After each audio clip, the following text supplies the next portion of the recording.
ओम गणेशाय नमः। ओम नमः शिवाय। मैं निखिल ज्योतिष आचार्य आप सभी का मेरे चैनल पर पुनः स्वागत करता हूं। आशा करता हूं कि आप सभी स्वस्थ होंगे। महादेव की कृपा आप सभी पर सदैव बनी रहे।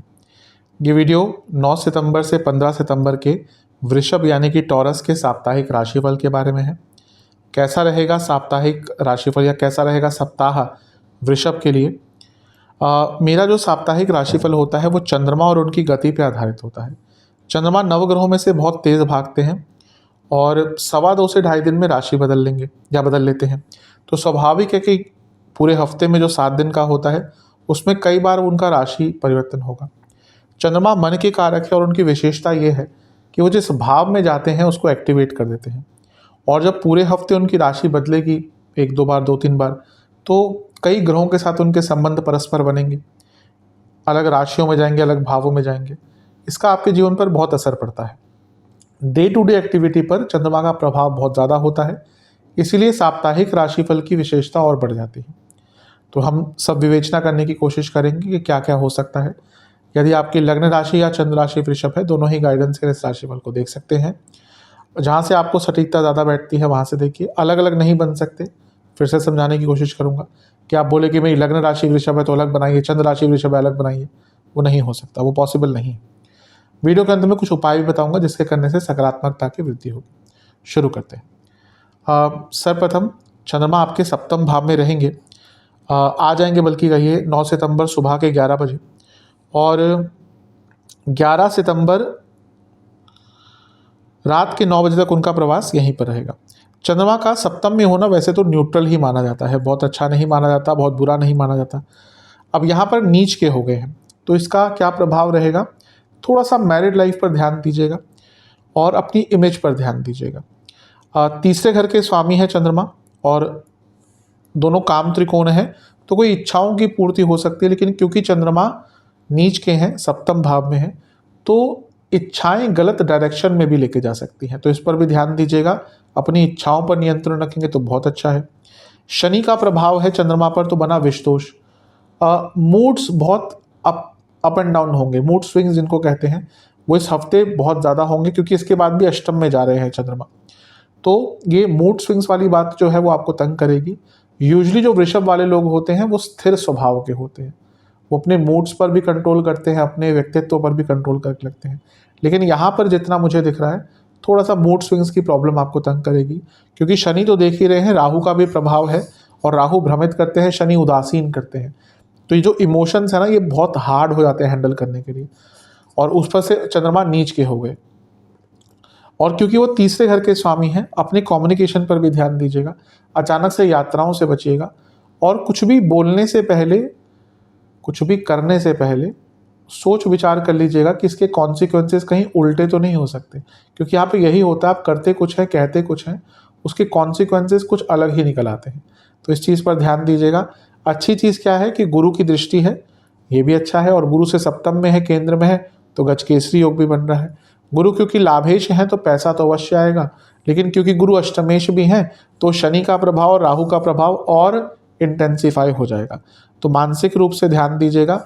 आरोप लग सकते हैं आपके ऊपर, इसलिए मैंने कहा ना कि कम्युनिकेशन, बॉडी लैंग्वेज, हर चीज़ पर ध्यान देना है। अगर आप घर से बाहर निकल के काम करते हैं, ऑपोजिट जेंडर के साथ काम करते हैं, तो ध्यान दीजिएगा अपने बर्ताव पर। अगर आप बहुत पॉपुलर हैं, क्या आप कर रहे हैं जो लोगों के सामने जा रहा है, इन सारी चीज़ों पर बहुत ध्यान देना पड़ेगा। और बिजनेस में भी कोई लालच से बचिएगा। नवांश कुंडली बता रही है कि थोड़ा सा पर्सपेक्टिव अपने जीवन का बड़ा कीजिए, नैरो माइंडेडनेस थोड़ी सी दिख रही है। दशमांश कुंडली कार्य क्षेत्र में अगर जॉब चेंज का विचार कर रहे थे तो कोई नए ऑप्शंस खुल सकते हैं। बिजनेस की जहाँ तक बात है ठीक है, लेकिन आइडियाज़ पर काम करना पड़ेगा, इनोवेशन पर काम करना पड़ेगा। लव लाइफ, एक दूसरे की बात समझ नहीं पा रहे, बात तो हो रही है लेकिन समझ नहीं पा रहे, इस पर काम करिएगा। वैवाहिक जीवन, ईगो क्लैशेस दिख रहे हैं। स्टूडेंट्स की जहाँ तक बात है, थोड़ा सा अथॉरिटी जो आपकी है अपने स्टडीज़ को लेकर वो कम होती हुई दिख रही है, इस पर काबू पाना पड़ेगा। सेहत के हिसाब से आपको इन्फ्लेमेशन, और यदि आपको लिवर की प्रॉब्लम ऑलरेडी है तो दिक्कत बढ़ेगी। नसों के रोग और स्किन डिसऑर्डर तक करेंगे। सर्वाष्टक में आपका 12वां घर बली है, थोड़ा सा खर्चा बढ़ सकता है हफ्ते के शुरुआती भाग में। 11 सितंबर रात के 9 आ जाएंगे चंद्रमा आपके अष्टम भाव में धनु में, और 14 सितंबर सुबह के 4 तक यहीं पर रहेंगे। चंद्रमा जब अष्टम में आते हैं तो मैं हमेशा ही कहता हूँ कि बहुत अच्छा प्रभाव तो नहीं माना जाता। अब यहाँ पे क्या है, चंद्रमा अष्टम में भी है और धनु में भी है, यानी कि एंग्जाइटी बढ़ेगी। अच्छी चीज़ क्या है कि मंगल से सप्तम में हो गए तो मंगल की दृष्टि हो गई, और मंगल सप्तमेश है तो बिजनेस में लाभ होगा, बहुत ज़्यादा संभावना है। मंगल के कारण एक ऊर्जा भी रहेगी, सकारात्मकता भी रहेगी, कॉन्फिडेंस भी रहेगा। लेकिन अष्टम के चंद्रमा बहुत एंग्जाइटी वैसे भी देते हैं, धनु में आ गए तो एंग्जाइटी की प्रबलता और बढ़ जाएगी। इनसिक्योरिटीज़ बहुत रहेंगी, आप हर चीज़ को लेकर बहुत चिंतित हो जाएंगे, छोटी सी चीज़ को भी लेकर और बड़ी सी चीज़ को भी लेकर। अष्टम के चंद्रमा है, मैं सदैव कहूँगा आपको कि किसी पर भरोसा मत कीजिएगा, पैसा मत दीजिएगा, वाणी पर नियंत्रण बहुत, क्योंकि यहाँ पे अष्टम के चंद्रमा वाणी के स्थान को देख रहे हैं, उग्र मंगल वाणी में के स्थान में बैठकर आपके अष्टम भाव को देख रहे हैं, तो वाणी में उग्रता भी रहेगी और वाणी में क्लैरिटी की कमी भी रहेगी, और ये दोनों ही एक अच्छा कॉम्बिनेशन नहीं बनता, तो इस पर थोड़ा सा ध्यान आपको देना पड़ेगा। तीसरे घर के स्वामी हैं चंद्रमा, अष्टम में आए हैं, जो हिडन डिज़ायर्स से या जो डिज़ायर्स या इच्छाएं पूरी नहीं हो पा रही वो यहाँ पर आपको बहुत परेशान करेंगी, एक अपूर्णता का भाव आपको तंग करेगा। लेकिन चंद्रमा अष्टम में आते हैं तो धन प्राप्ति अचानक से अवश्य हो जाती है। नवांश कुंडली बता रही है कि थोड़ा सा करंट प्रॉब्लम से बाहर निकलने का या सोचने का ट्राई कीजिए। कभी कभी क्या होता है कि हमारे जीवन में एक दो प्रॉब्लम चल रही होती है, हमें लगता है ये जीवन का अंत है, इससे आगे कुछ हो ही नहीं सकता, और वही चीज़ अगर हम 5 साल बाद देखें, 3 साल बाद देखें, हमें लगता है तो बहुत छोटी प्रॉब्लम थी। तो यहाँ पर भी वही है कि आप जिस प्रॉब्लम में फंसे हैं शायद समय दीजिए, इनसे निकलने का आपको मौका मिलेगा, लेकिन आपने उस प्रॉब्लम को बहुत बड़ा बना लिया है जो आपके हर एरिया को अफेक्ट कर रही है। दशमांश कुंडली, कार्य क्षेत्र में थोड़ा शांत रहिएगा, झगड़े हो सकते हैं, वैसे ठीक समय है। बिजनेस की जहाँ तक बात है, पैसा भी आएगा, बिजनेस बढ़ेगा भी। Food industry, agriculture industry, groceries, food products, health products, इनसे जुड़ा कार्य करते हैं, लाभ होगा। लव लाइफ की जहाँ तक बात है, पैशन की कमी दिख रही है, वापस उसकी जागृति करनी पड़ेगी।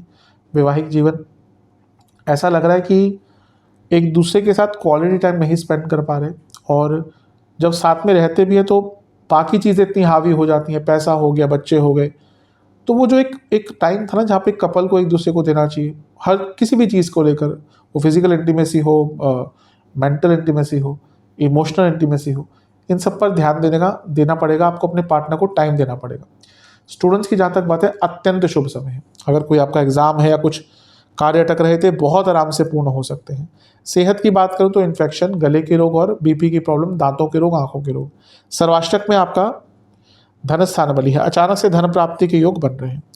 14 सितंबर सुबह के 4 चंद्रमा आ जाएंगे आपके नवम भाव में, यानी कि मकर में, और सप्ताह के अंत तक यहीं पर रहेंगे। चंद्रमा का नवम भाव में आना बहुत अच्छा होता है। मकर में है, थोड़ी उदासीनता रहती है, लेकिन हफ्ते का जो शुरुआती भाग वाला प्रभाव था वो खत्म हो जाएगा। शुरुआती नहीं, मध्य भाव वाला, जहाँ पे चंद्रमा अष्टम में चले गए थे, तो सकारात्मकता का अनुभूत होगा। यहाँ पर गुरु की नवी दृष्टि और गुरु लाभेश है, तो अचानक से धन प्राप्ति होगी, कोई अच्छी न्यूज़ आएगी, धार्मिक कार्यों में लिप्त रहेंगे, धार्मिक कार्य करने का मौका मिलेगा, धार्मिक जगहों पर जाने का मौका मिलेगा। मंगल की 8वीं दृष्टि अभी भी बनी हुई है, यानी कि मंगल का साथ भी मिलेगा, और ये मंगल की उच्च की राशि है और गुरु की नीच की राशि है, ये आपको कुछ अलग करने पर प्रेरित करेगा। तो हफ्ते का अंतिम भाग आपके लिए बहुत अच्छा है। ये ऐसा समय है जब अटके काम बनेंगे, रुके काम बनेंगे, और नई अपॉर्चुनिटीज़, नई संभावनाएं, बहुत कुछ नया आपके जीवन में अचानक से सकारात्मक रूप में होना शुरू हो जाएगा। तो हफ्ते का अंतिम भाग अच्छा है।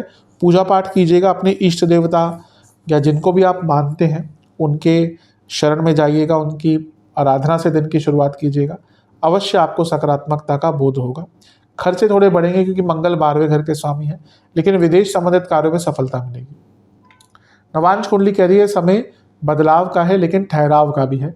आराम से बैठकर चिंतन कीजिएगा, बहुत बड़े बदलाव ला पाएंगे। दशमांश कुंडली, कार्य क्षेत्र में बॉसेस से झगड़े हो सकते हैं, मिसकम्युनिकेशन हो सकते हैं। बिजनेस की जहाँ तक बात है, नया कार्य करने का मौका मिलेगा और बिजनेस में पैशनेटली इन्वॉल्व रह पाएंगे।